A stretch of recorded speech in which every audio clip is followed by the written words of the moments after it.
Hemos visto la semana pasada y tenemos el corazón tiene 4 cavidades. A ver, tenemos 2 aurículas, aurícula derecha, tenemos la aurícula izquierda, ventrículo derecho y ventrículo izquierdo. ¿No? Muy bien. Yo pregunto, ¿hay comunicación entre ambas aurículas y ambos ventrículos? ¿Falso o verdadero? Falso. Falso, no hay, ¿no? No. ¿Antes había o no había? Sí. Antes sí había, ¿no?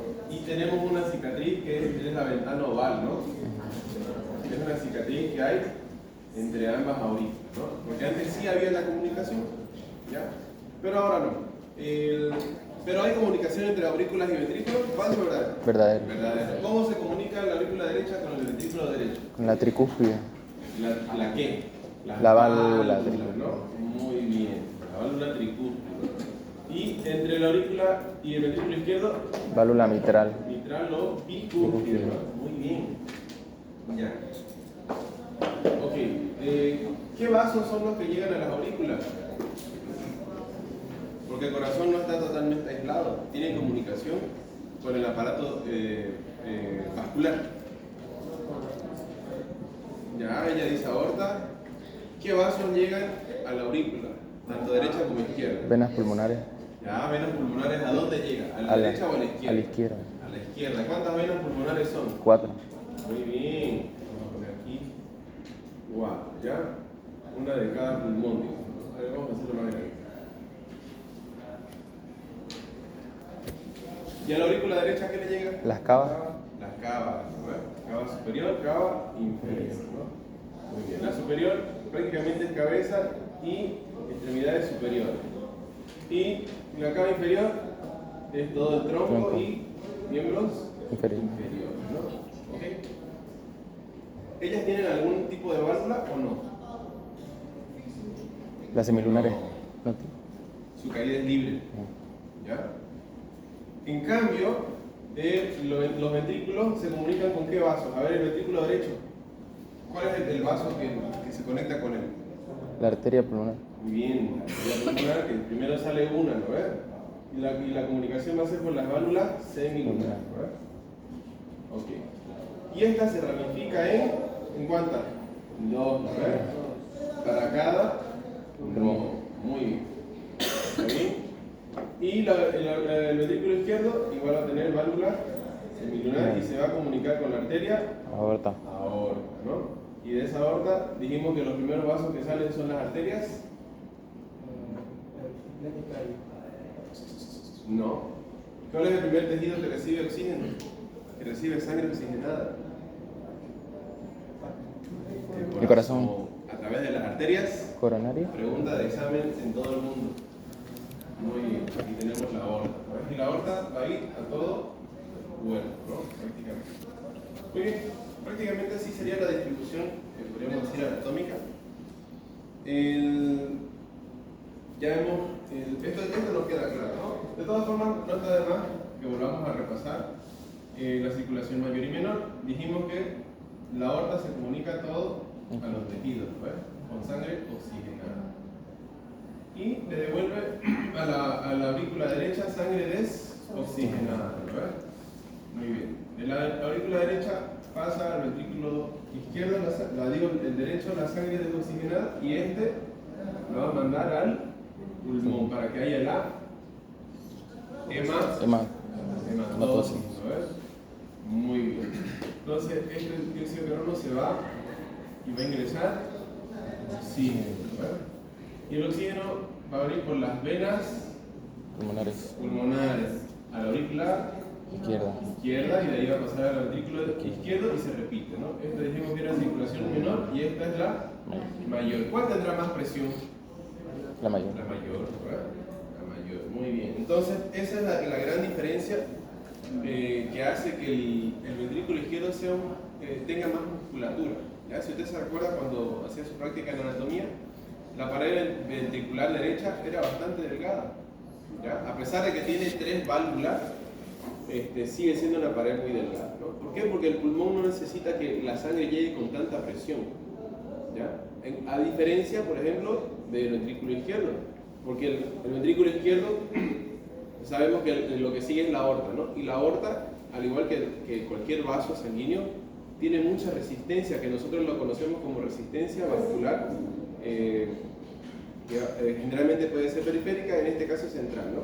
Pero esa resistencia vascular hace que el ventrículo tenga que tener más fuerza, ¿para qué? Para vencerla, ¿no? Muy bien, y de eso vamos a hablar ahorita. Muy bien, aquí tenemos anatomía, tenemos circulación mayor y menor, que todas las vísceras, o la gran mayoría, tiene una capa protectora. En este caso, ¿cuál va a ser la capa? ¿Del corazón? Del corazón. Pericardio. Pericardio, ¿verdad? Muy bien. Generalmente, lo que rodea el líquido que hay entre el pericardio y el corazón debe bordear los 50 ml al otro lado. ¿Por qué será que es necesario que haya líquido entre el corazón y el pericardio? Para que pueda expandirse bien el corazón. Ya, podríamos decir que es como lubricación. ¿Ya? ¿Para qué? Para evitar que haya mucha fricción a la hora de expandirse los ventrículos, ¿no? Entonces el pericardio va a facilitar eso, ¿no? Y además que es como dice su nombre, mejor dicho, es de protección, ¿ya? Muy bien. Hasta ahí creo que todo va claro, ¿no? Como toda víscera, o mejor dicho, como toda capa, acuérdense, nunca se olviden, vienen siempre en dos capitas, ¿verdad? Una que es parietal. ¿A dónde va eso? ¿Va a apuntar afuera o va a apuntar adentro? Afuera. Afuera, ¿no? Y la otra va a ser la capa visceral. Esa sí apunta al Adentro. tejido, ¿no? Y aquí es donde va a estar el líquido, ¿no? Que por si fuera, por ejemplo, pulmones, esa sería la pleura, ¿verdad? Y entre ambas pleuras igual va a haber líquido pleural. Todo en valores normales, ¿no? Muy bien. Ahora vamos a ver si puedo recordar esto. Como habíamos mencionado, prácticamente el primer tejido que recibe oxígeno es el corazón, a través de las arterias coronarias, tanto izquierda como derecha, ¿ya? Y cada una va a tener ramificaciones, ¿ya? Cada una se va a seguir expandiendo, ¿no? Pero principalmente, para que no nos olvidemos, izquierda y derecha, ¿verdad? Muy bien. ¿Qué más? Vamos a la siguiente imagen para que veamos por dentro. Muy bien. ¿Qué es lo que estamos viendo nosotros ahorita? ¿Qué cavidad hemos cortado en esta imagen? A ver, si usted puede diferenciar. Aurícula izquierda. La aurícula derecha. A ver, muy bien. ¿Cómo sé que hemos cortado la aurícula derecha? Más que la válvula y la fosa, yo estoy viendo la llegada de las venas, ¿no? La vena cava superior e inferior, ¿no? Y ahí está, como habíamos comentado, la fosa oval, que es prácticamente como un vestigio de lo que era la ventana oval, la comunicación que había entre ambas aurículas, ¿no? Muy bien. Y ahí, como vemos, tenemos la parte o la cara superior de las válvulas tricúspides, ¿verdad? Muy bien. ¿Qué más? Por atrás vemos nosotros la aurícula derecha con la llegada de las arterias, mejor dicho, de las venas pulmonares, ¿verdad? Muy bien. Aquí, ¿qué hemos retirado? Ventrículo derecho, ¿verdad? ¿Cómo sé que es el ventrículo derecho? Ya, se puede ver la válvula tricúspide como mencionó y las arterias pulmonares, ¿verdad? Con las válvulas semilunares que la vemos arriba, o en este caso también lleva el nombre propio, ¿no? Válvula pulmonar. Muy bien. Como vemos, tiene una pared más gruesa que la aurícula, pero no se va a comparar a la pared del ventrículo, ¿no? Es harta la diferencia. Muy bien. Aquí hemos cortado ventrículo izquierdo, ¿no? Muy bien. Es harta la diferencia, como les digo. Se nota la musculatura, ¿no? Y en este caso, la válvula va a ser la mitral, es decir, bicúspide, ¿no? Va a tener dos porciones, ¿no? Y como estamos viendo, esas válvulas no es que estén flotando mágicamente, ¿no? No, también hay, como vemos ahí, cuerdas tendinosas, hay músculos papilares que ellos van a facilitar la apertura y el cierre de estas válvulas, ¿ya?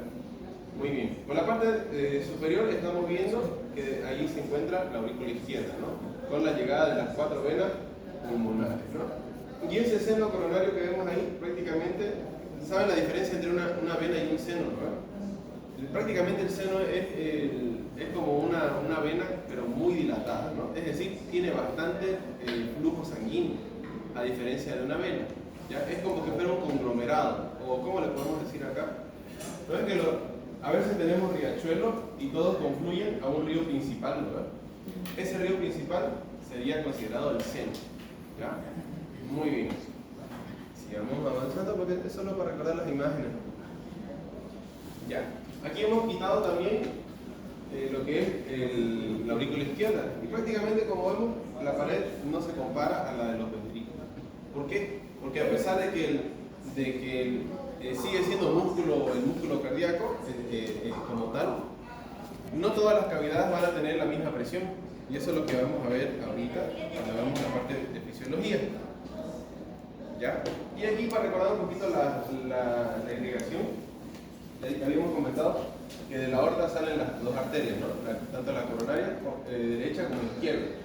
La coronaria izquierda, en este caso, es bastante relevante para nosotros porque ella, como vemos, tiene una rama descendente anterior. Prácticamente ella va a irrigar tanto el ventrículo izquierdo como el derecho. Y además de eso, hay una rama circunfleja, si usted se recuerda, es decir, la que irriga la parte posterior, ¿no? Entonces, siempre, si usted se percata, a ver si esto se ve. Prácticamente este es el ejemplo donde damos, mejor dicho, este es el segmento que damos el ejemplo de los típicos infartos, ¿no?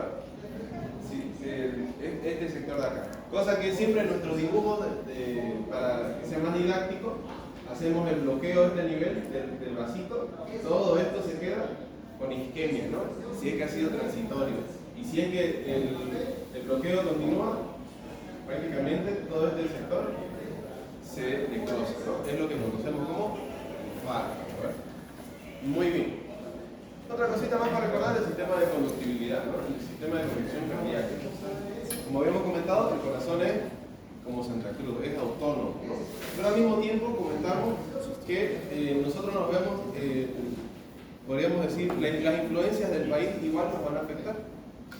Entonces, lo mismo juega el papel lo que es el sistema nervioso simpático y el sistema nervioso parasimpático, ¿verdad? Porque en una situación de peligro, puede ser que la frecuencia cardíaca del corazón estemos en un ejemplo, ¿no? Estamos en 85. Y si estamos en un riesgo o en peligro o muy estresados, pues vamos a superar los 100 latidos por minuto. ¿Gracias a quién? A la estimulación del sistema nervioso simpático.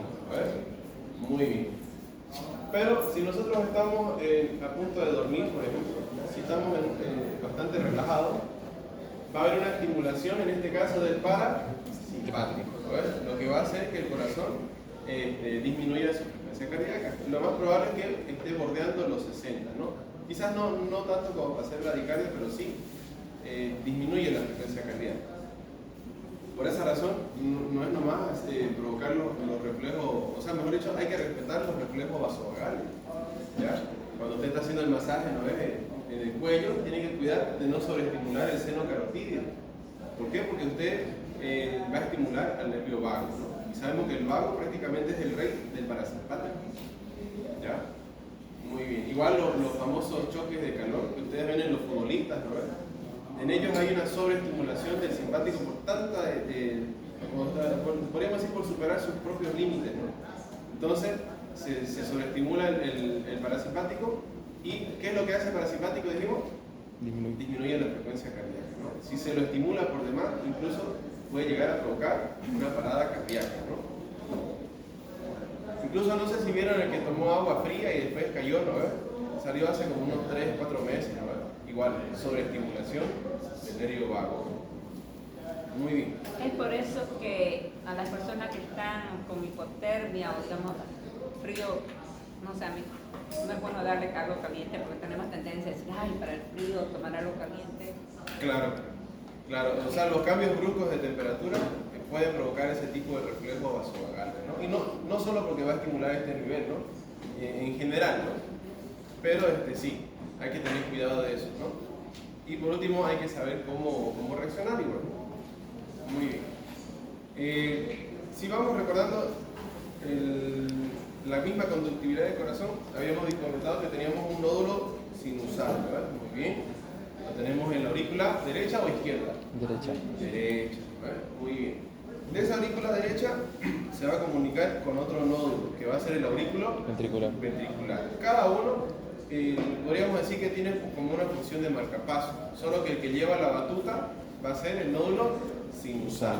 Y ese nos va a marcar una frecuencia cardíaca de 60 a 100. ¿Verdad? Por eso nosotros tenemos esa frecuencia.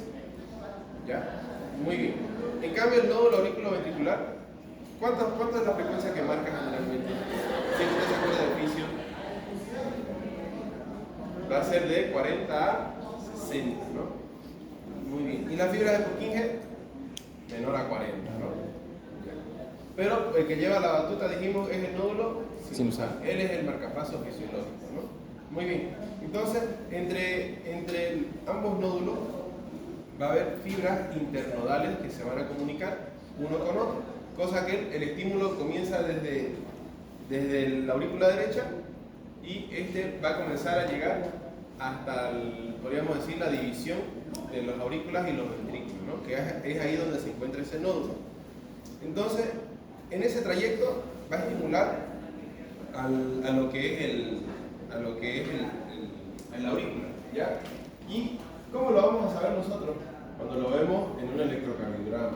Tenemos la onda P. ¿Qué significa la onda P?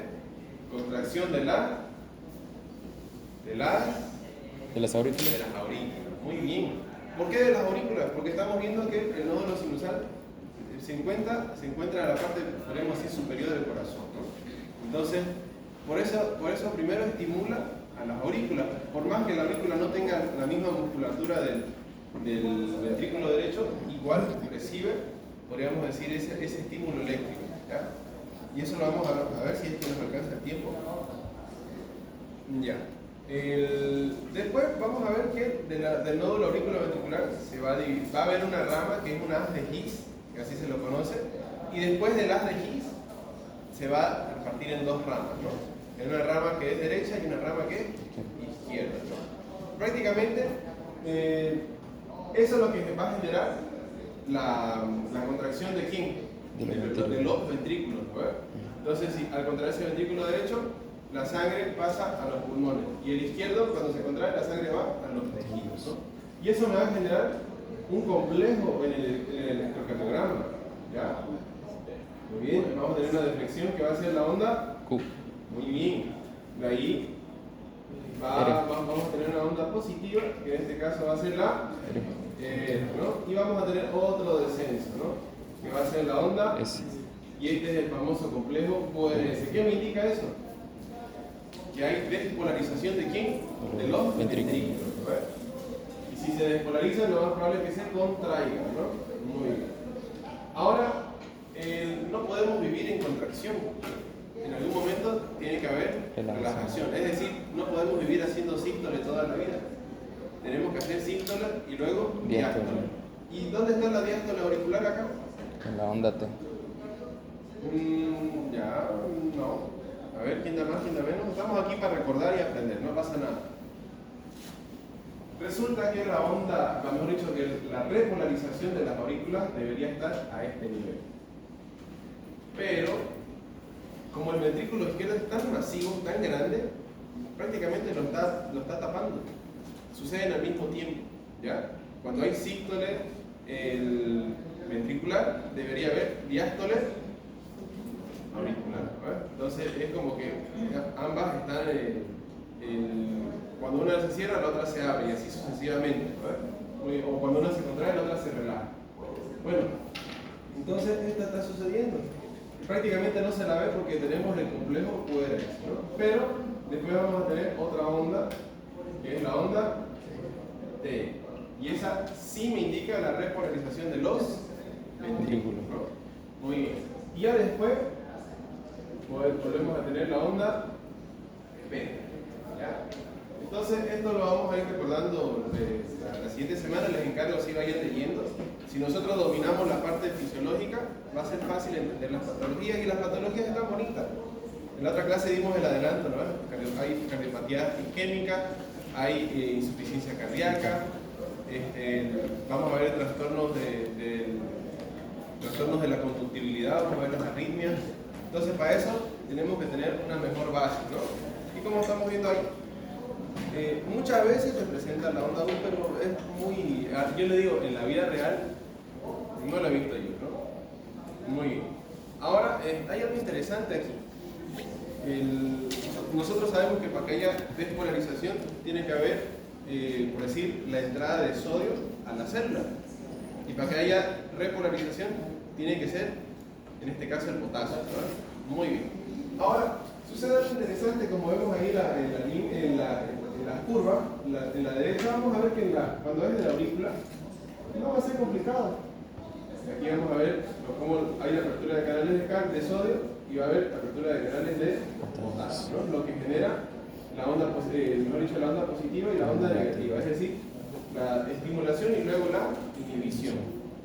Pero cuando vamos acercándonos al ventrículo, no puede ser así. ¿Ya? ¿Por qué? Porque el ventrículo tiene mucha responsabilidad con el tema de distribuir la sangre. Entonces, por esa razón, es que sí va a haber entrada de canales, hemos dicho canales para la entrada de sodio, pero al mismo tiempo va a haber la entrada de canales o mejor dicho, claro, canales para la entrada de calcio, generando una pequeña, ¿cómo se llama? Meseta. ¿Ya? No me puedo olvidar de eso. Me puedo olvidar de muchas cosas, es verdad, pero menos de esto, ¿ya? ¿Por qué? Porque esa contracción necesita ser por unos instantes sostenida. ¿Con qué objetivo? Para que toda la sangre del ventrículo salga, ¿no? Entonces, posterior a eso, ya de recién hay la apertura de canales de potasio, ¿no? Entonces, ese ventrículo entra en repolarización, ¿ya? Y es así el ejemplo que tenemos a ese nivel, ¿no? Y como vemos ahí, en este caso me voy a centrar en la imagen de arriba. Prácticamente esta es la forma en la que se unen las células cardíacas. Por esa razón, cuando hay un estímulo que viene del nódulo sinusal, la respuesta es inmediata con el resto del tejido. ¿Ya? No es que haya una separación entre cada célula cardíaca, ellas están unas con otras, ¿no? Entonces, cuando nosotros vemos en histología, vamos a ver esta imagen, ¿no? Entonces, ese es podríamos decir, a ese nivel llega el automatismo del corazón, ¿ya? Cosa que necesitamos solo un estímulo eléctrico para que todos los otros tejidos musculares lleguen a contraerse. En cambio, para nosotros utilizar el músculo esquelético, necesitamos que haya una estimulación sobre el bíceps, ¿no? Que haya una estimulación sobre los músculos flexores de la mano, ¿me entiendes? O sea, cada músculo tiene su propia inervación. En cambio, el corazón no. Es una sola línea, como pudimos ver, desde el nódulo sinusal al nódulo auriculoventricular. Entonces son solo puentes, pero es el mismo estímulo nervioso. No sé si me dejo entender. Sí, ¿no ves? No necesitamos varios estímulos. De hecho, cuando hay varios puentes, que les voy adelantando la clase de arritmia, esto dijimos que es así, ¿no ves? Para que nunca se nos olvide. Terminaba con las fibras de Purkinje, ¿no ves? El estímulo debería ser en ese nivel. Pero cuando hay algún tipo podríamos decir, cuando hay otro impulso eléctrico aislado, digamos que hay otro acá. Digamos que aquí se originó otro. Entonces, no va a haber una coherencia. Y gracias a este estímulo aislado, yo voy a tener la famosa arritmia. Es decir, mi corazón, a ver si lo puedo hacer rapidinho y con eso se va. Aunque sea el baño. Vamos a poner ahí. Entonces, esto para que sea regular, tendríamos que tener la misma distancia entre quienes, entre los complejos coherentes, ¿verdad? Muy bien. Pero a usted le va a tocar pacientes donde haya alteración quizás de este mismo complejo. Y usted no necesita hacer un electrocardiograma para darse cuenta. Usted busca el pulso y el pulso debería ser también regular, ¿ya? Quizás con alguna variación con la respiración. No sé si usted sabía eso, pero hay variaciones a diferencia del pulso con el oxímetro, ¿ya? Por eso, para salir de dudas, siempre ponga el oxímetro y también busque el pulso radial, ¿ya? Entonces, eso va a ser rítmico, así como un metrónomo que suena clic, clic, clic, clic, ¿no? Es como si fuera un reloj, digamos. En cambio, la persona con arritmia, eso va a sonar clic, clic, va a haber un retraso y otra vez, clic, clic, clic, clic, y así. Entonces, yo sé que la primera vez que usted palpe la arritmia, nunca en su vida se va a olvidar, es algo muy bonito para nosotros, no para el paciente, pero ya con eso usted va a tener la práctica suficiente para reconocer una arritmia. ¿Ya? Entonces, a ese paciente que usted le está palpando el pulso irregular, ya tiene que ir esperando algo diferente en su electrocardiograma, no va a ser un electro normal. ¿Ya? Bien. De esto vamos les encargo, vayan leyendo y la otra semana vamos a hacerlo más didáctico. ¿Ya? Bien.